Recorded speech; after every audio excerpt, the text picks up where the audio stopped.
Good evening. This is James Cena Green with the Let's Talk Destiny podcast and the Mother's Cry organization.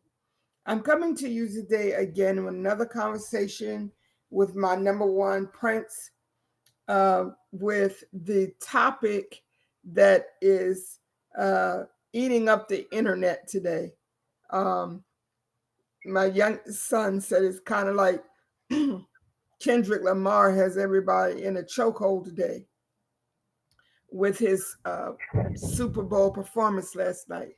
So I want to talk about that. I want to talk about it um, for a number of reasons, but mainly because the responses that I'm seeing to his performance make it clear to me that there is a lack of understanding and under appreciation of who we are, what the culture is about. And when someone who is an artist does what they do to enlighten us, many of us refuse to be enlightened for whatever reason. But I wanted to have that conversation with my number one prince. So, first of all, welcome back to the platform, number one.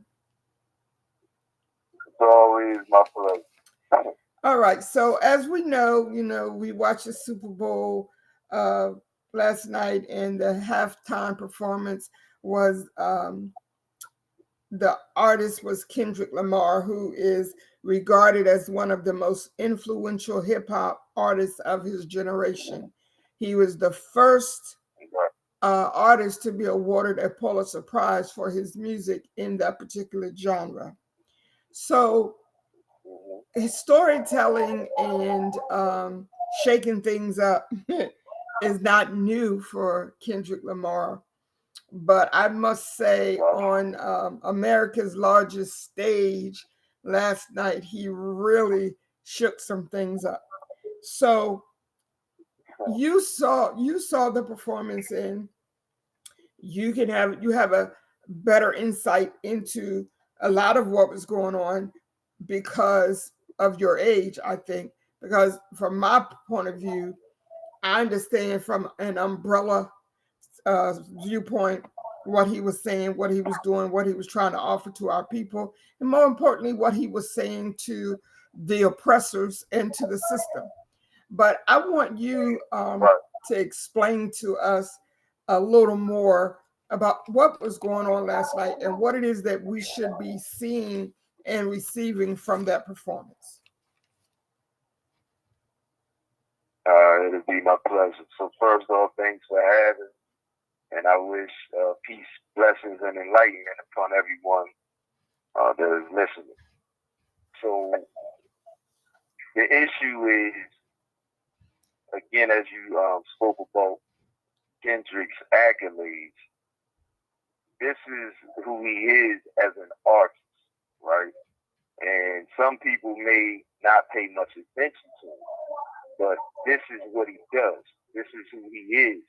He's always finding a way to try to illuminate the culture, especially those in my age bracket and younger. He's always a motivational force for people to stand up for what's right, but do it with intelligence. So as you said, we're talking about the only look how many hip hop artists that have ever come across people's minds, Mm-hmm. right?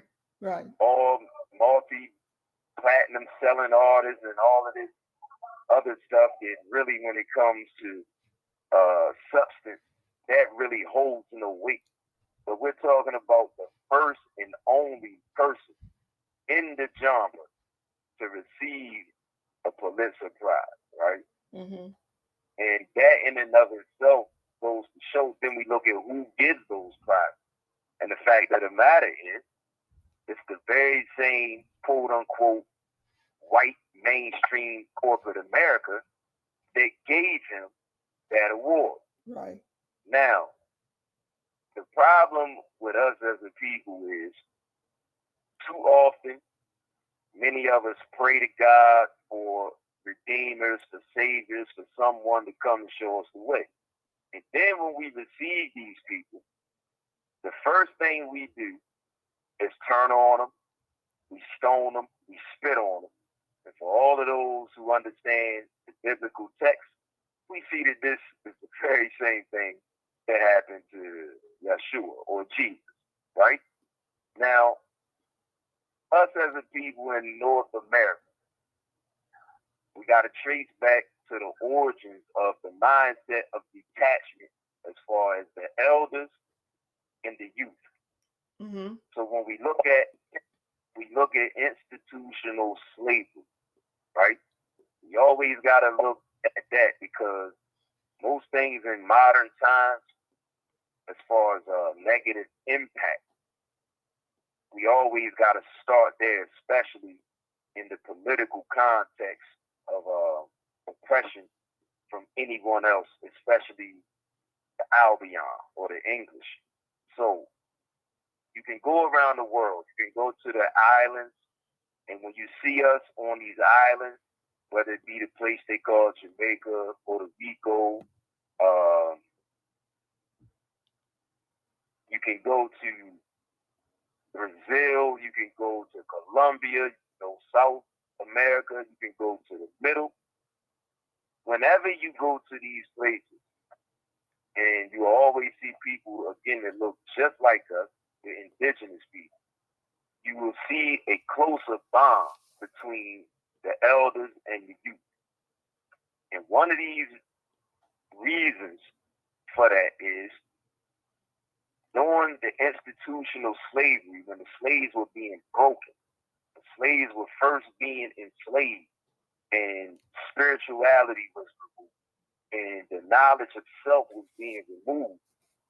Nobody in the world suffered a worse oppressional, barbaric, brutal slavery than we did in the North American continent. Nobody. Mm-hmm. That's why you can go to any of those places and you will see they still have a high sense of culture. So we may look at some of them, they may be barefoot, they may be living in huts, but then you will see them having their indigenous festivals. You will see them celebrating with certain dances, certain songs. They still have a pride about their ancestors. Right. They still are rooted in culture. And this is something that us Moors in this North American continent, we have lost. Yes. And we look at the Willie Lynch situation. We know that one of the biggest things that he taught the slave masters to do was put the elders against the youth. Now, what this does, it removes the wisdom of the elders from the warrior spirit and energy of the youth. Yes. And if you detach those two things from a group of people, then it's easy to overcome those people. And I would challenge anybody that's listening to just simply look around at our state as a people and tell me if you don't see this playing out. So it plays out with Kendrick when he came on, as you said so eloquently, America's largest stage, the Super Bowl. And first of all, we look at who he had with him. Right. So you look at all the people he could have chose, but he chose Samuel L. Jackson. Talk about it. And he had him dressed up in the traditional wardrobe, the old postcards of the so-called Uncle Sam. Right. Right? Top hat, And if you listen to everything he was saying in his small piece portions, he was speaking for quote unquote white mainstream America. Mm-hmm. So he was telling them, don't come out here with that ghetto stuff. Yeah. Be nice. Be calm. Don't be aggressive. We want you smiling. This is what he was there to represent. So then we got to look at who is Samuel L. Jackson. And if we look at Samuel L. Jackson, he is not a person that we know for skinning and grinning. and selling out to Hollywood, who we know was ran by, again, quote unquote, white mainstream America. One of the things he's known for is saying MF all the time. Now, when he first started that, mainstream was taken aback. It was like, oh, this is offensive. This guy is vulgar. He's this, he's that. Who is this black man thing he is? Right. However, he forced it down people's throats and made people pay attention and see a certain pride and dignity that comes with our men when we stand on certain things. Because it was not to be vulgar, it was a protest to show, again, the hypocrisy of the country that we live in, where people make all of these holier than thou rules. However, all of the money that they make is based off of sex, violence, murder, crime, and everything that falls in that line. Yeah, this is who he had playing Uncle Sam. Right. And we look at some of the songs that he did. We look at one of the visual effects that he gave us. One of them was it was a lamp post, and he had a bunch of people around him. And anybody that's been in any neighborhood or any hood, urban area, would know that's exactly how it looks when people hang on the corner. But what was he bringing to mainstream America? Not only mainstream America, but to the world. It's the Super Bowl. Right. He was bringing the truth of America directly into everybody's home. I'm not gonna come up here skinning and grinning and acting like everything is hunky-dory, because that's what the mask that people want to wear. I'm going to bring you the truth of what this is all about. This was his statement. So then we even look at, towards the last end of the song, you know, when Samuel said, okay, you almost at the end. You're doing good. Don't mess this up. See, now he's not only speaking for mainstream America. Guess who else he's now talking to? He's talking to, that's right, because Samuel L. Jackson knows as well as we do, and many others, this Willie Lynch syndrome. It caused this Uncle Tom bootlicking effect to go off in many of our people's heads.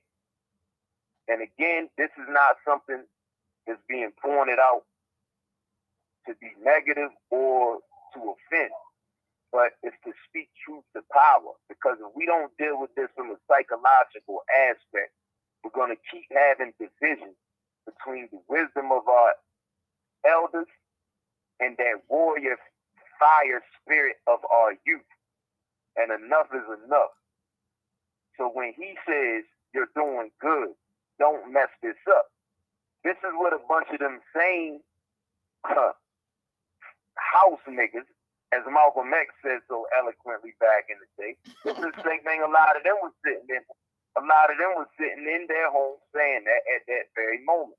Right. Because too many of our people who had found what they would consider a little bit of success, they have already turned their back on our youth.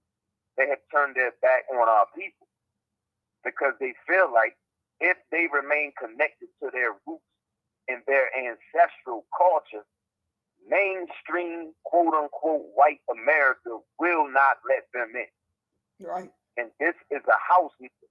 This is a Uncle Tom who would rather bootlick and step and fetch and stand like a man and demand that he be treated with proper respect. So that's one group that you have. And then we have the holier than thou section. Those people who have made their mind up.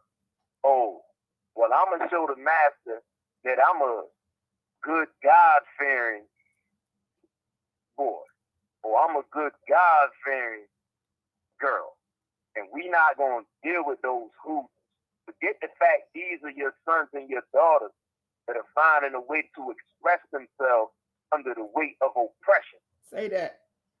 Two, many of our elders are broken, their spirit is broken, and they choose to look the other way and they turn their back, like quite frankly, on their own children. Because even if it's somebody from up the block, when we look at bloodline and we look at culture and ancestry, any elder, when you see the youth that represents your bloodline, that is your child. That's right. That is a responsibility. That's right. So you have all these people, oh, I didn't understand what he was saying. I didn't understand what he was doing. And that is not an indictment on Kendrick Lamar. That is an indictment on yourself. Yeah. Because again, I quote, even what did Jesus say in the text? He said, my sheep know my voice. So what does he mean, my sheep know my voice? That's because we're vibrating on the same frequency. So if I'm speaking something that you can vibe with, it's because you're already on that wavelength. And so you feel me. You feel my vibe. This is how the sheep are able to understand their shepherd's voice no matter where they hear it. So when you don't understand that this man is speaking for you and the people as a whole, and he's telling mainstream America, stop the hypocritical nonsense. And this is the truth of America, and I'm going to close with this, Queen. He finished with the song that is supposed to be, a rap beat song, so to say, with him and the artist Trey. Mm-hmm. So it was a big thing. Is he going to do it? Is he not going to do it? Is he going to do it? Now, many people again say, well, he shouldn't have done it. And mainstream America didn't want him to do it. Why didn't they want him to do it? Because again, the whole world is watching. And we need for the whole world to continue to think everything is cool, everybody's being treated fairly here. There's no problems, no violence, no nothing. Right? Everything is love. Kumbaya. So what Kendrick chose to do, again, is pull that mask off and force America to deal with themselves. Because that rap beat has been promoted for months now. Where has it been promoted at? It's been promoted on any social media site that you can find. Right. Who runs all of those social media sites? I don't care if it's from the radio, the IG, Twitter, Facebook, any other thing you can name that I may not even be aware about. Right. All of those are ran by mainstream America.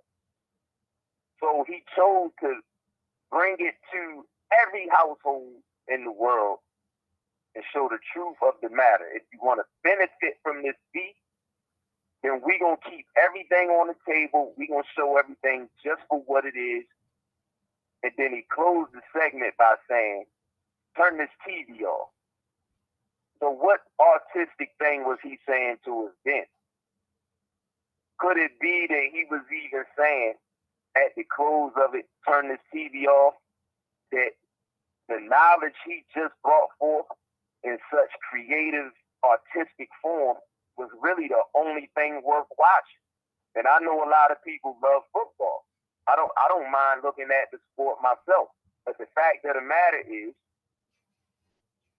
this is a form of entertainment that is a distraction from real world issues. Right, right. But when he said even the TV off, even that was a command for people to get your mind together, stay focused on the real issues, because we're separated, we're distracted, and that's why we're at the bottom of the barrel when it comes to any political status. Wow, that's a lot. That's a lot. soul food that I call it. That's a lot, and I believe that anybody that will listen um, and really absorb what you just shared will it'll change your life. And I know, like I said, a lot of people, when if you're not into rap, you don't understand all the lyrics, you don't know all of what he's saying, what he's saying. But there's no excuse because you can Google lyrics. Like you could go to YouTube, watch the video, and request that the video show you the lyrics. So there's no excuse at all. But Right. it's about us reaching this place of cultural apathy, where we kind of out of the side of our eye we see that there's some issues going on out there, but it's not sitting in my lap, so I'm not gonna worry about it. And that's where we are now. Right. And so this is what he's saying to us. I don't care nothing about all about his background, whatever you don't like about it, that don't have anything to do with what, the job he did last night, because he That's right. literally protested for our people on the world stage, period. Bottom line. So you take That's from right. it what you need from it is what we need to be doing. So I'm going to end the conversation here. I don't like to run out of time. I'm going to end the Right. conversation here, but thank you so much for sharing that wisdom with us. And I know for a fact that somebody will receive what you said and share it to other people. So thank you so much. Yes, man. It's my pleasure.